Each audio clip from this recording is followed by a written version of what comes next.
राग द्वेष मत करिए, कलह कलेश मत करिए, ईर्ष्या मत करिए, जलन मत करिए।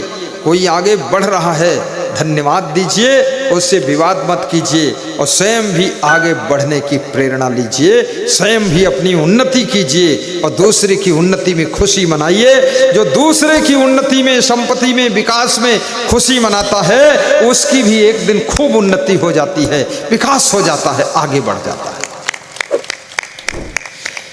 जहाँ सुमति तहाँ संपत्ति नाना, जहाँ कुमति तहाँ विपत्ति निधाना।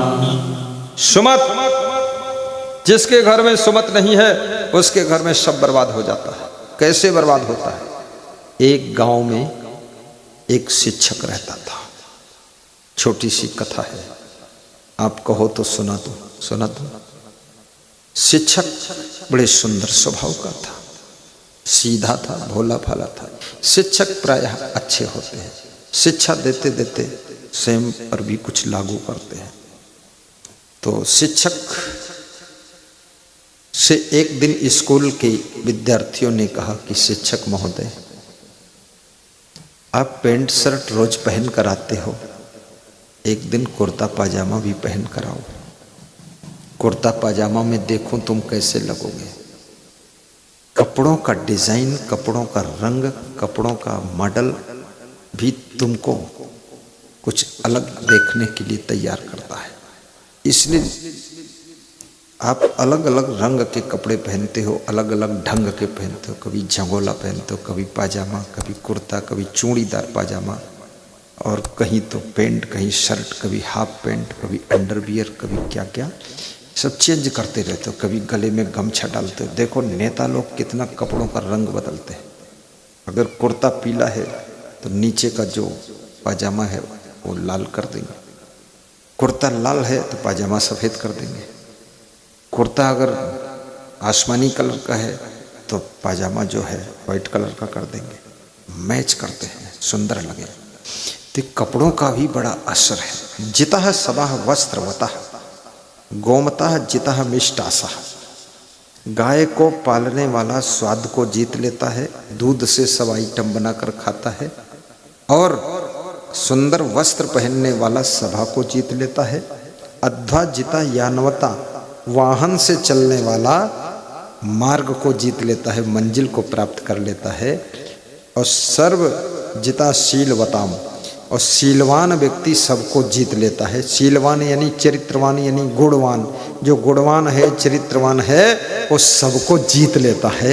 इसलिए सबको जीतने वाला अस्त्र है शीलवान बनो, गुणवान बनो, सबके दिल को जीत लोगे और सबके दिल में तुम कब्जा कर लोगे। गुणवान बनिए, गुणवान बहू बनो। रूपवान बहुएं तो बहुत मिल जाएंगी, गुणवती बहू नहीं मिलेगी, रूपवती मिल जाएगी। गुणवान पुत्र बनो, गुणवान दामाद बनो, गुणवान पिता बनो, गुणवान माता बनो। रूपवान तो बहुत लोग बन लेता है। ब्यूटी पार्लर की दुकान में जा कर के भी क्रीम पाउडर लिपस्टिक लगा कर इधर उधर डेंट पेंट करके भी सुंदर दिख जाता है। लेकिन याद रखना, शरीर को सुंदर बनाने के लिए ब्यूटी पार्लर की दुकान है, पर जीवन को सुंदर बनाने के लिए, मन को सुंदर बनाने के लिए, स्वभाव को सुंदर बनाने के लिए अगर ब्यूटी पार्लर सेंटर कोई है तो केवल सत्संग है। और सत्संग ऐसा ब्यूटी पार्लर है जहां एक साथ हजारों लोगों को सुंदर बनाया जाता है, सुंदर बनाया जाता है। ये ब्यूटी पार्लर सेंटर चल रहा है, इसका सबसे बड़ा मास्टर मैं हूं। सबको सुंदर बनाने में लगा हुआ, इतना सुंदर बना दूंगा, सब नाम ही तुम्हारा रखेंगे सुंदर लाल। स्त्रियों का नाम सुंदरी बाई। स्वभाव सुंदर हो जाएगा, प्रभाव सुंदर हो जाएगा, चरित्र सुंदर हो जाएगा, विचार सुंदर हो जाएंगे, फिर सत्यम शिवम सुंदरम हो जाएगा, जीवन का दुख मिट जाएगा। ये बहुत बड़ी बात है। तो आइए, क्या गा रहा था मैं? वो शिक्षक की कहानी थी। देखो इधर उधर हो जाता है। शिक्षक, टीचर, टीचर बोलो, टीचर समझ जाओगे। सब इंग्लिश समझती महिलाएं, ये हिंदी में बातें नहीं करती, इंग्लिश वाली। पुरुष लोग इंग्लिश बियर पीते हैं और ये इंग्लिश में बात करती है। देसी बियर, इंग्लिश बियर, सस्ती बियर, महंगी बियर, फट गई अंडर बियर। कभी नहीं पीना है बियर, कभी नहीं। केवल सत्संग की बियर पियो, सत्संग साई बंद।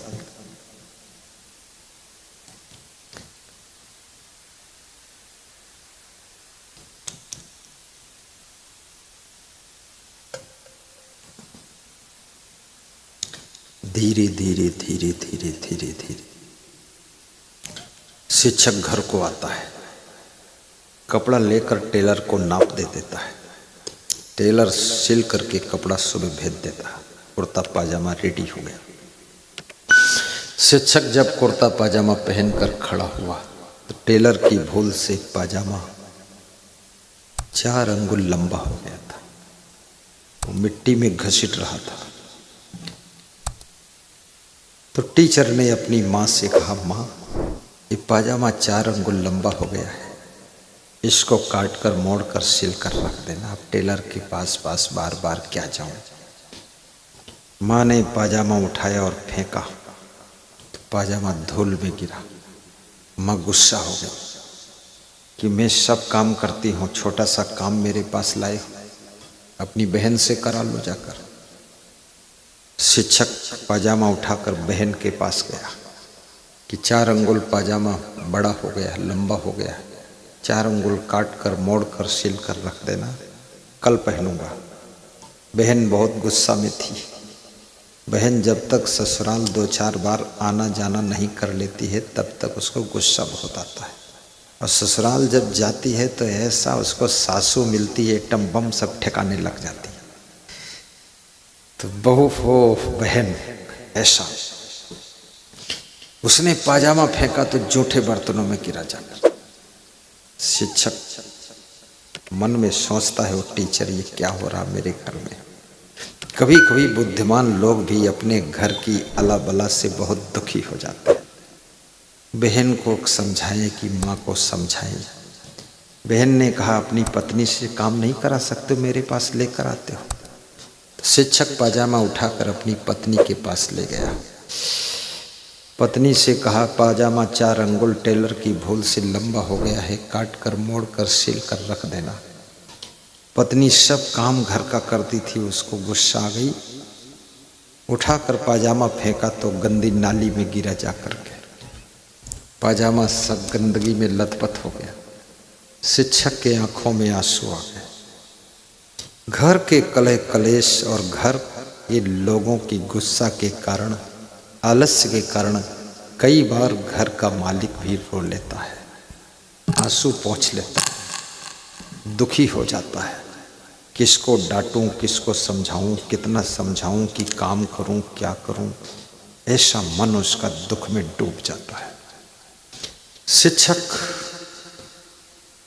रुमाल से आंसू पोंछकर पाजामा को उठाकर खूंटी में टांग देता है। मन में चिंतित हो जाता है।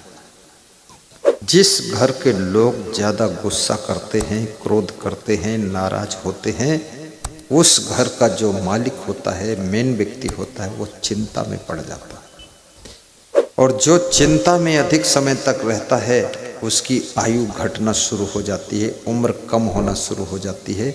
धीरे धीरे वो कम उम्र में ही मृत्यु को प्राप्त हो जाता है।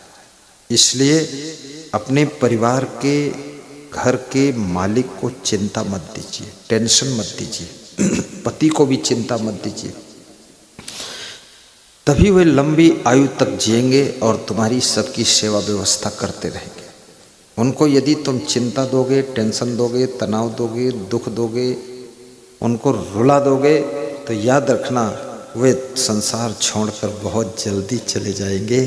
फिर तुम दुनिया के दुखों को झेलते रहोगे।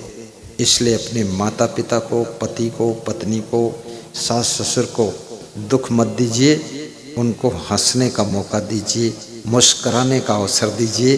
कुछ ऐसी बात करिए, कुछ ऐसे काम करिए, कुछ ऐसी व्यवस्था करिए जिससे तुम्हारी बूढ़ी सासू, बूढ़ी माँ, बूढ़ा पिता, बूढ़ा ससुर 80 साल की उम्र में भी हंसता रहे, मुस्कराता रहे।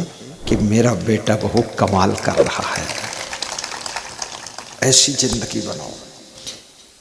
आज तुम अपनी सासू की सेवा कर लोगी, कल तुम खुद सासू बनोगी तो तुम्हारी बहू तुम्हारी सेवा कर लेगी। क्योंकि जो खेत में बोते हो वही फसल पक कर आती है, उसी को काटते हो तुम। जो तुम दूसरों के साथ कर रहे हो वही सब फल तुम्हारे पास आने वाला है। शिक्षक पैंट शर्ट पहनकर स्कूल जाता है। विद्यार्थी पूछते हैं, टीचर महोदय कुर्ता पाजामा पहनकर आप नहीं आए? टीचर मुस्कुरा देता है। अपने घर का दुख किसी को एहसास नहीं होने देता है। वह लोग बुद्धिमान हैं जो अपने घर का दुख, घर की समस्या, घर का कष्ट बाहर किसी को पता नहीं चलने देते हैं, एहसास नहीं होने देते हैं, फील नहीं करने देते हैं, मुस्कुरा देते हैं। घर के आंसू घर से बाहर लेकर नहीं जाते हैं, घर के आंसू घर ही में पोंछ देते हैं, मुंह धो लेते हैं, ठंडा पानी पी लेते हैं और गेट से बाहर निकलते हैं, घर से बाहर तो होठों पर मुस्कान लेकर निकलते हैं। ऐसे लोग महाबुद्धिमान कहे जाते हैं और वे सफल हो जाते हैं।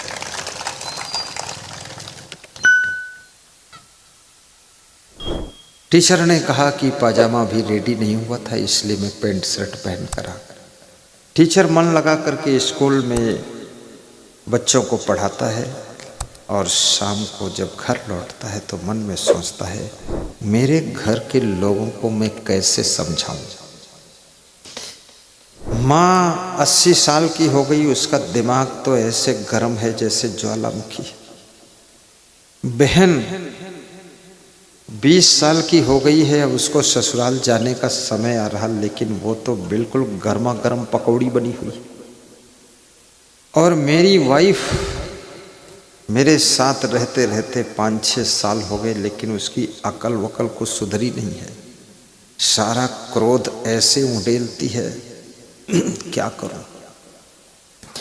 जब सब तरफ से लोग क्रोध करते हैं तो एक व्यक्ति सबके क्रोध को झेल नहीं पाता है, फिर या तो वो घर छोड़कर भाग जाता है, या तो फिर वो प्राणों का त्याग करता है, और या तो फिर अता पता ही नहीं चलता वो कहाँ चला गया है। इसलिए अपने घर के सदस्य को दुखाइए मत, थोड़ा उसे मुस्कुराने का भी मौका दीजिए, आनंद से जीने का मौका दीजिए। प्रेम ही तो सार है, पोथी पढ़ी पढ़े जग मुआ, पंडित हुआ न कोई 2.5 अक्षर, प्रेम का पढ़े सो पंडित हो। हमारे साथ में इतने संत रहते, ये देख लो, छोटी छोटी गैयाँ, छोटे छोटे ग्वाल और छोटी छोटी बांसुरी और छोटा छोटा तबला, ये सब संत हमको भी खुश करते हैं, हम इनको हंसा देते हैं। मैं तो इनको रोज हंसा देता हूँ, ऐसा हंसाता हूँ कि हंसते हंसते इनका पेट फूल जाता है। तो फिर पेट कम करने के लिए फिर इनको थोड़ी देर भोजन नहीं देता हूँ तो पेट ठीक हो जाता है। ये लोग भी ऐसी ऐसी बात करते हैं, हमको भी हंसा देते हैं। हंस करके गुरु शिष्य जियो, हंस करके पिता पुत्र जियो, हंस करके सास बहू जियो। ये किस जन्म की दुश्मनी अदा कर रहे हो? नेवला और सांप बन करके रहते हो। सासू ऐसे है जैसे सांप, बहू ऐसे जैसे नेवला, खतरनाक। आमने सामने देखते ही झपट्टा मारकर एक दूसरे का काटी कूटा करते हैं। अरे प्रेम से जी लो। ये नागिनी बनी हुई हो। कितने पति पत्नी शादी के बाद देर तक सोते हैं और सास ससुर माता पिता इंतजार करते हैं कि अभी उठे कि नहीं उठे, जागे कि नहीं जागे, दरवाजा खोला कि नहीं खोला। तो सासू बार बार बेटे बहू के कमरे के गेट के पास खड़ी होकर कान लगाती है कि उठे होंगे तो कुड़कुड़ कुड़कुड़ कुछ होता होगा। कुछ नहीं, सब चुपचाप नाग नागिन सो रहे हैं। जब सोकर उठे 8 बजे 9 बजे, दरवाजा खोला तो नागराज और नागिनी देवी निकली।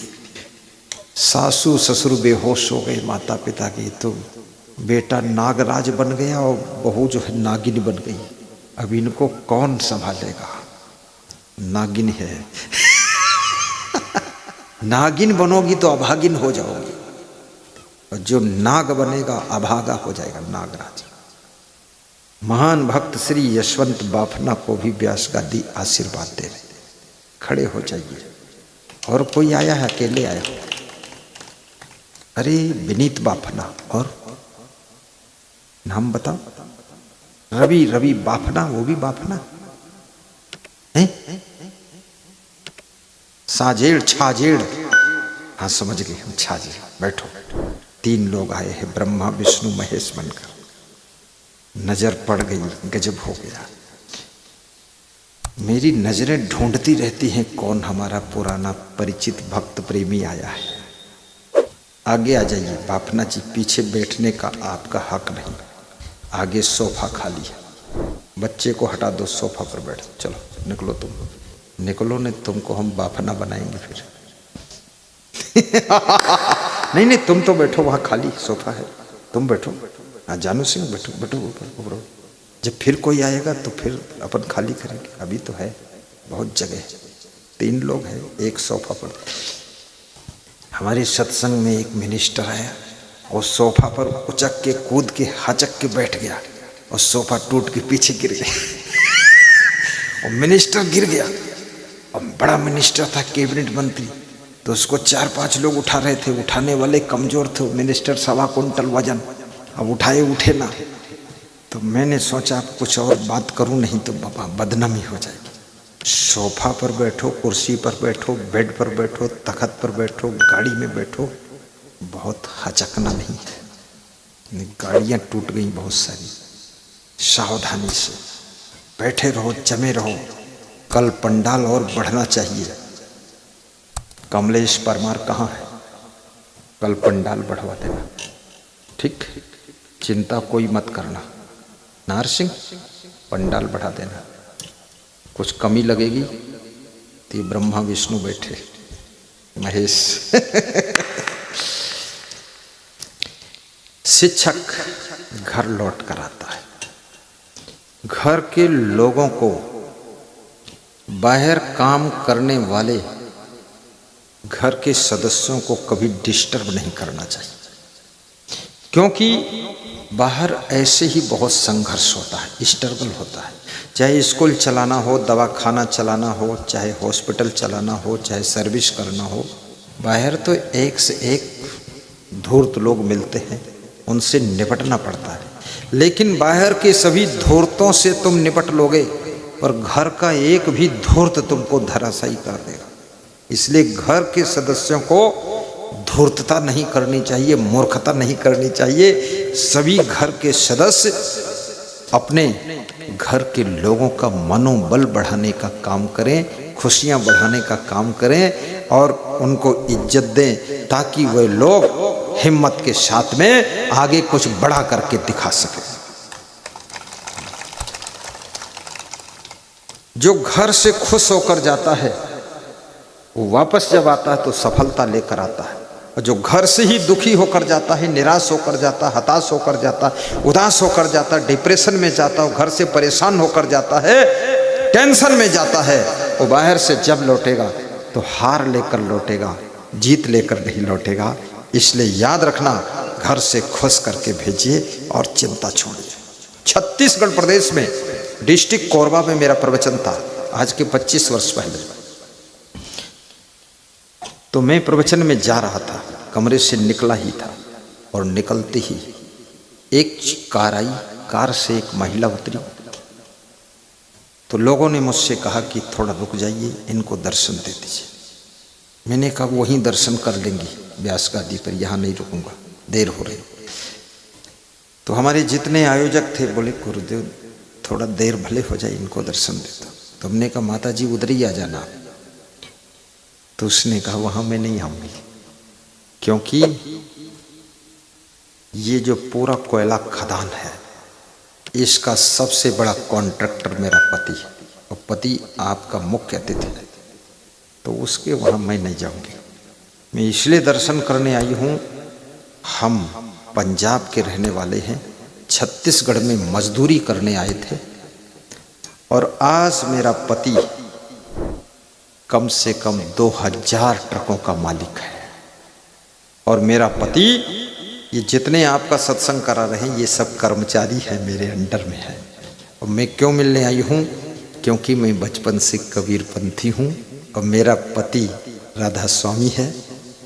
लेकिन मैं आपका प्रवचन सुनती हूँ। पंथ वंथ इधर उधर जाने दो, तो थोड़ा दर्शन दे दो गुरु जी। तो मैं दर्शन दिया, कंठी निकाल कर दिखाया माला, कि ये माला भी मैंने पहना है। माला भी पहनो, गला अच्छा नहीं खाली, किसी भगवान का फोटो देखो उनके गले में माला है। और तुम्हारे गले में कुछ नहीं, गले में केवल गला है, गले में कंठी माला होना चाहिए। भक्ति करो। तो उन्होंने बताया जब पति मेरा 4 बजे ट्रेन पकड़ता है तो 3 बजे पराठा और सब्जी बनाकर टिफिन पैक करके उनको स्नान कराकर चाय पिलाकर विदा कर देती हूँ। ट्रेन पकड़ो आप। वहाँ से दिल्ली जाता है और ऐसे आना जाना करते करते कभी इसको टेंशन नहीं दिया, दुख नहीं दिया, कभी परेशान नहीं किया। ये 400 रुपये महीने की यहाँ नौकरी करते थे, आज इनके पास में 10,000 लोग नौकरी करते हैं। इतनी बड़ी हस्ती है। अगर पति को सपोर्ट करोगी तो उन्नति इतनी होगी कुछ पूछो मत। और पति के साथ विस्फोट करोगे तो इतना पतन होगा कि कोई गिनती भी नहीं रहोगे। इसलिए पतियों का भी मनोबल बढ़ाइए, माताओं बहनों का भी मनोबल बढ़ाइए। मनोबल बढ़ाना पड़ता है। एक विद्यार्थी पढ़ने में कमजोर था, शैतानी में पूरा जोर था। स्कूल में शिक्षकों को तंग करता था, विद्यार्थियों से मारपीट। शिक्षकों ने नाम काट दिया कि घर जाओ, इंग्लिश में लिख कर दिया घर जाओ, अपनी माँ को दिखा देना। माँ को दिखाया लेटर। माँ ने कहा अरे बेटा तू तो भाग्यशाली है, इसमें लिखा है शिक्षक कह रहे हैं कि मेरे पास इतनी बुद्धि नहीं कि तुम्हारे लड़के को मैं पढ़ाऊं। ये बहुत बुद्धिमान है, इसको पढ़ाने भर का माइंड नहीं है, इसको घर रख करके पढ़ाइए, आप बहुत आगे बढ़ेगा, ये महाबुद्धिमान है। माँ ने ये कह दिया, उस लड़के का मनोबल बढ़ गया। मनोबल बढ़ा, चिट्ठी तो अलमारी में रख दी गई और माँ मर गई। वो लड़का वैज्ञानिक बना आगे चलकर। 2500 रिसर्च किया। ये बल्ब उसी का रिसर्च है, ये माइक उसी का रिसर्च है, कैमरा उसी का रिसर्च है। उसका नाम था थॉमस अल्वा एडिसन। एक दिन घर की सफाई चल रही थी, वो चिट्ठी मिल गई। तब तक वो इंग्लिश समझ गया था। पढ़ा तो उस चिट्ठी में लिखा था कि तुम्हारा लड़का पक्का मूर्ख है। उसी चिट्ठी में लिखा था पक्का मूर्ख है, एक गधा है, इसको हम नहीं रख सकते यहाँ, शैतान है, बिल्कुल जीरो है। तो चिट्ठी पकड़कर वो रोने लगा कि मेरी माँ कहती थी लड़का महाबुद्धिमान है। तो चिट्ठी के पीछे देखा तो लिखा था, माँ ने लिख दिया था बेटा अगर मैं तेरे को बता देती तू गधा है, ऐसा लिखा है, मूर्ख है, तो शायद तेरा मनोबल डाउन हो जाता। इसलिए मैंने कहा था तू महाबुद्धिमान है, तेरा आत्मबल बढ़ गया, आज तू दुनिया का सबसे बड़ा वैज्ञानिक बन गया। 2500 रिसर्च कर दिया। और कभी आपके पिताजी बोल भी दे तू गधा है तो याद रखना वो इसलिए बोल रहे हैं कि तू गधा मत रहे, तू घोड़ा बन। वो इसलिए नहीं बोल रहे कि गधा वास्तव में तू गधा है, वे तुमको और आगे बढ़ाना चाहते। कभी माँ बोल दे तू मूर्ख है, इसलिए नहीं बोल रही कि तू मूर्ख है, इसलिए बोल रही कि तू मूर्ख मत बन, तू बहुत बुद्धिमान बन और आगे बढ़, इसलिए वो बोल रही है। उसका भी अर्थ सकारात्मक निकालना, गलत अर्थ मत निकाल लेना। शिक्षक टीचर जब घर को आया, द्वार पर बैठी हुई माँ मुस्कुराती हुई मिली। कहा बेटा सुबह थोड़ा गुस्सा थी इसलिए मैंने तेरा पाजामा फेंक दिया था, मैंने तेरे पाजामा का काम कर दिया है। शिक्षक बड़ा खुश हुआ कि माँ कम से कम सुबह का भूला शाम तक वापस घर को आ जाए तो भूला नहीं कहा जाता है। सुबह की गलती शाम तक सुधार ले तो गलती नहीं कही जाती है। धन्य हो माँ। अंदर गया, बहन मिली, हंसकर मिली, भाई साहब आपका काम मैंने भी कर दिया है। शिक्षक बड़ा खुश हुआ कि आज मेरे घर में सुमत हो गई, माँ बहन दोनों ने काम कर दिया पाजामा का। कमरे में गया, पत्नी मिली मुस्कुराती हुई। तो पति सोचने लगा टीचर कि आज लगता है मेरी वाइफ भी थोड़ा बदल गई, चेंज हो। वाइफ ने कहा, पति देव सुबह थोड़ा काम ज़्यादा था इसलिए गुस्सा थी, आप नाराज मत होना, आपके पाजामा का काम कंप्लीट है, लाओ पाजामा। पाजामा पहनकर जब शिक्षक खड़ा हुआ, टीचर, तो पाजामा न पाजामा रह गया था न अंडरवियर रह गया था। माँ से पूछा तूने कितना काटा? बोले 4 अंगुल। बहन तू? बोले 4 अंगुल। वाइफ तू? बोले 4 अंगुल। बोले 12 अंगुल काट दिया, मोड़ मोड़ कर काटा, 16 अंगुल कट गया, पाजामा की इज्जत बिगाड़ दी। बोले अपने घर में सुमत नहीं है, सलाह नहीं है, एक दूसरे से बात नहीं होती है, इसलिए अपने अपने ढंग से माँ ने भी काट दिया, बहन ने काट दिया और पत्नी ने भी काट दिया। जिसके घर में सुमत नहीं है, सलाह नहीं है, उसके घर के सारे कामकाज पाजामा की तरह कट पिट करके बर्बाद हो जाते हैं। इसलिए कृपया सुमत सलाह से काम करें। जय जय जय जय। तुम ही मेरे मंदिर, तुम ही मेरी पूजा, तुम ही देवता हो, तुम ही देवता हो, तुम ही राम मेरे कन्हैया, तुम ही हो जीवन की नैया के खेवैया, तुम ही हो। तुम ही मेरे मंदिर, तुम ही मेरी पूजा, तुम ही देवता हो, तुम ही देवता हो, तुम ही राम मेरे कन्हैया, तुम ही हो जीवन की नैया के खेवैया, तुम ही हो। तुम ही राम मेरे गुनगुनाइए कन्हैया, तुम ही हो जीवन की नैया के खेवैया, तुम ही हो। जिधर देखता हूँ नजर तुम ही आते, सभी भक्त साधक तेरे गीत गाते, सभी भक्त साधक तेरे गीत गाते। गीतों की माला की रचैया, तुम ही हो जीवन की नैया के खेवैया, तुम ही हो। तुम ही राम में तिलक सेवा चल रही है, तिलक लगवाइए। ये हिंदू धर्म, जैन धर्म, तिलक हिंदू धर्म का विशुद्ध धर्म जैन धर्म है और उसको शुद्ध किया गया है। और हम आप सब सौभाग्यशाली हैं जो हिंदुस्तान में जन्म हुआ है, किस्मत वाले हैं जो हिंदू परिवार में जन्म हुआ है, सौभाग्यशाली है। ये हिंदू धर्म सभ्यता, संस्कृति और संस्कार का धर्म है।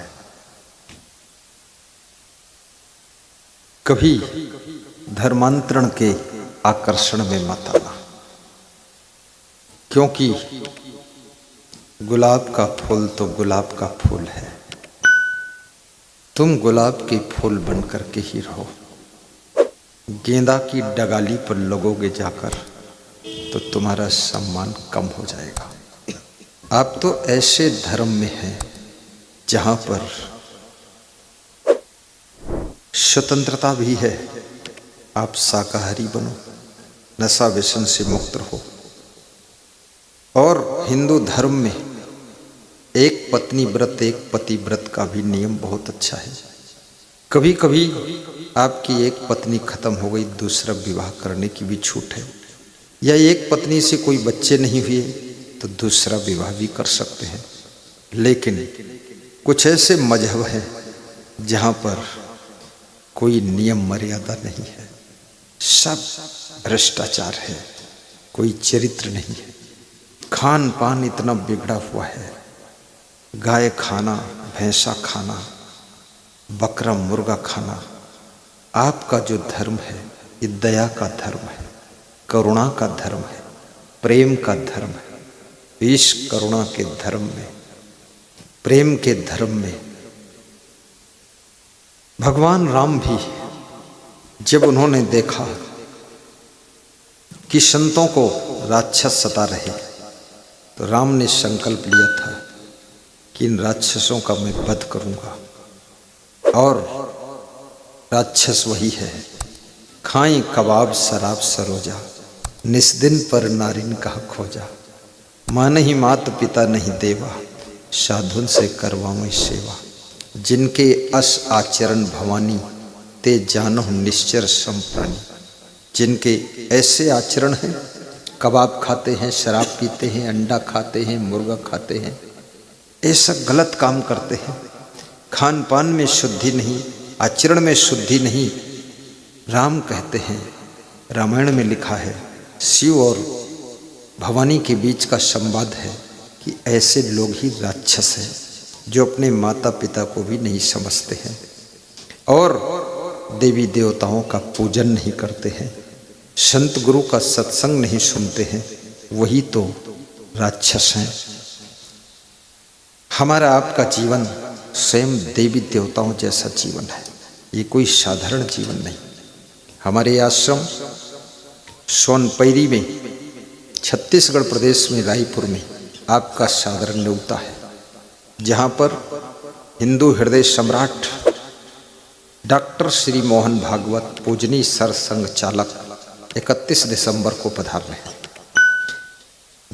1 बजे से संबोधन प्रारंभ हो जाएंगे, प्रवचन भी होगा गुरु जी का और उनका भी संबोधन होगा। 1 लाख लोग इकट्ठे हो रहे हैं, सारी तैयारियां आश्रम कर रहा है। संघ की 35 ब्रांचें प्रचार प्रसार व्यवस्था में लग चुकी हैं। भयंकर प्रोग्राम होने जा रहा है। 8 अप्रैल को नेपाल बॉर्डर 2025 हमारे आश्रम पर पधारी हुई थे वो, और 31 दिसंबर को साल में 2 बार आ गए, दोबारा आ रहे। कहते थे मैं साल में 3 बार आऊँ आपके यहाँ, तो अच्छा है, उनको अच्छा लगता है, मुझे भी खुशी होती है, क्योंकि मैं तो ये चाहता हूँ आपका धर्म मजबूत हो। और बेटियों से भी निवेदन करूँगा, किसी विधर्मी के तरफ आकर्षित न हो, किसी विधर्मी के साथ विवाह न करें, भाग कर न जाए। कितनी कन्याएं, मुस्लिम कन्याएं हिंदू धर्म को अपना चुकी हैं, अपनाना चाहती, क्योंकि उनका कहना है हिंदू धर्म में जो बेटी बहन स्त्री का सम्मान है, देवी की तरह इनको पूजा जाता है, वो विधर्म में नहीं है। इसलिए याद रखना, ये तुम्हारा धर्म श्रेष्ठ धर्म है। किसी छोटी छोटी चीज़ के लालच में आकर, किसी लोभ में आकर अपने धर्म को मत छोड़ना। आप मेहनत करो, मांस मछली अंडा मुर्गा शराब का त्याग करो, सत्संग सुनो, गुरु मंत्र लो, नामदान लो, अच्छी तरह से काम करो, सही डिसीजन लो, बच्चों को अच्छी शिक्षा दो। तुमसे गरीबी लाखों कोस दूर भाग जाएगी, तुम खुद ही माला माल हो जाओगे। ये लालच देने वाले जो दूसरे धर्म के लोग टुकड़ा फेंक करके तुमको तुम्हारा धर्म छोड़ाना चाहते हैं, ऐसे धूर्तों से सावधान रहना। याद रखना, कोई तुमको 10 लाख दे दे तो क्या तुम अपने माँ बाप को चेंज कर दोगे?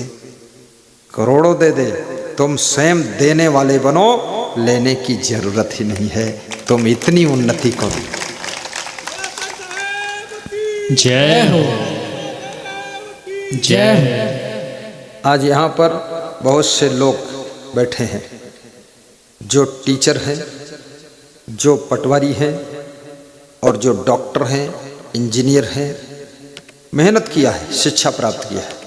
हमारा एक भक्त भी पटवारी है, नरेश सिंह देवल।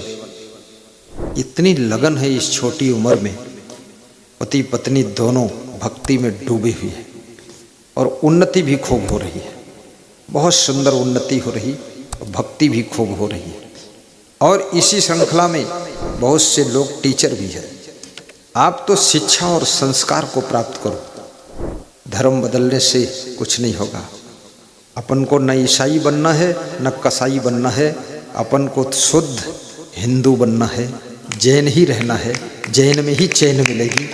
आप सोचो कि इधर उधर कुछ करें, हम इधर उधर नहीं करना है। इससे अच्छा कोई धर्म नहीं। मैं विश्व में गया हूँ, कई देशों में, सब देखा हूँ, सब गंदगी है, मांस मछली अंडा मुर्गा गंदा। तुम्हारा धर्म ऐसा है जहाँ पर खीर खाइए, पकौड़ी खाइए, गाजर का हलवा खाइए और आनंद से रहिए, गाय का दूध पियो, भैंस का घी खाओ, आराम से सो जाओ। इतना पवित्र धर्म हिंदू धर्म। और जब तुम्हारा गुरु आएगा वो तुमको यही सिखाएगा, बीड़ी छोड़ दो, गांजा छोड़ दो, और यही सिखाएगा शराब मत पीना। तुम्हारे गुरु भी महान है, लेकिन उन विधर्मियों के गुरु वो भ्रष्टाचार खुद करते हैं और खुद ही उनके आचरण भ्रष्ट हैं, विचार भ्रष्ट हैं, खान पान भ्रष्ट है। वो तुमको क्या सिखाएंगे? इसलिए ऐसे सुंदर धर्म में तुम्हारा जन्म हुआ, पालन पोषण हुआ। हिंदुस्तान की धरती सबसे सुखी धरती है। अपने देश की रक्षा करो और खुद को अपने संस्कारों से विभूषित करो और अपने घर को मंदिर बना करके रखो और मुस्कुरा कर जिंदगी जियो और माता पिता का सम्मान करो। तो 31 दिसंबर याद रखना, छत्तीसगढ़ प्रदेश में न्योता, रायपुर राजधानी के पास में अपना आश्रम है, 5 किलोमीटर पर। वहीं पर यह कार्यक्रम होगा। जो लोग आ सकें अभी से टिकट बनवा लीजिए और आइए। मैंने उनसे कहा है, वहाँ जो मेरे प्रबंधक हैं देवकर जी से हमने कहा, देवकर दास कम से कम 100 लोगों के लिए पर्सनल मिलने का भी टाइम ले लेना। हमारे जो बाहर से भक्त आएंगे तो उनसे मिलन कराएंगे, सरसंग चालक, कम से कम परिचय हो जाए। तो बोले हैं ठीक, ले लेंगे। हमने कहा डरना मत, संकोच मत करना, बता देना, गुरु जी की आज्ञा है। और आपको मैं द्वारिकापुरी के लिए भी आमंत्रित करता हूँ। द्वारिका में आप पधारिए। द्वारिका में 26 से 28 दिसंबर तक हिंदू एकता सम्मेलन के नाम से सुखद सत्संग होगा। 3-4 दिन भंडारा चलेगा। पूरे भारत देश और विदेश से भी लोग वहाँ भी आ रहे हैं और आपका भी न्योता है।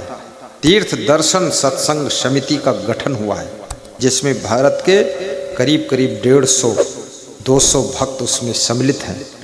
और मैं तो कहूँगा, गाँव में सत्संग होता है गुरु जी का, शहरों में भी होता है, लेकिन तीर्थों में भी होना चाहिए।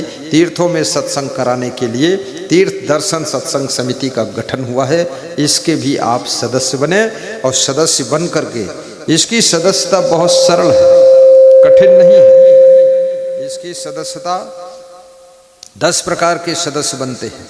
आत्मी दानवीर 2100 है, विशेष दानवीर 5100, कर्ण दानवीर 11,000, राजा बलि दानवीर 21,000, हरिश्चंद्र दानवीर 51,000, अम्बरीश दानवीर 1 लाख, मौरत ध्वज दानवीर 2 लाख, कबीर दानवीर 3 लाख, राजा शिवी दानवीर 4 लाख, भामा शाह दानवीर 5 लाख। इसमें कबीर दानवीर की श्रेणी में योगेश साहू छत्तीसगढ़ प्रदेश के 3 लाख में है और बहुत से लोग 2100 में भी हैं, कोई 51,000 में है, कोई 11,000 में है। लेकिन उसी सब पैसे से वहाँ रहने के लिए 8 लाख में सब धर्मशाला किराए से लिए गए।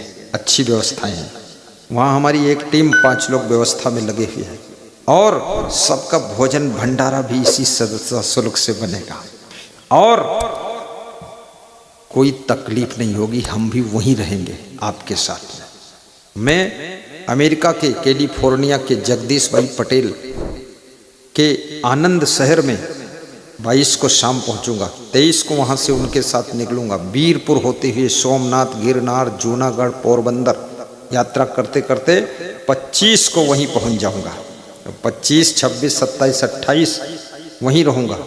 29 को उड़ान भरूँगा, छत्तीसगढ़ पहुँच जाऊँगा, जामनगर टू बॉम्बे टू रायपुर, और वहाँ से फिर उड़ान भरूँगा।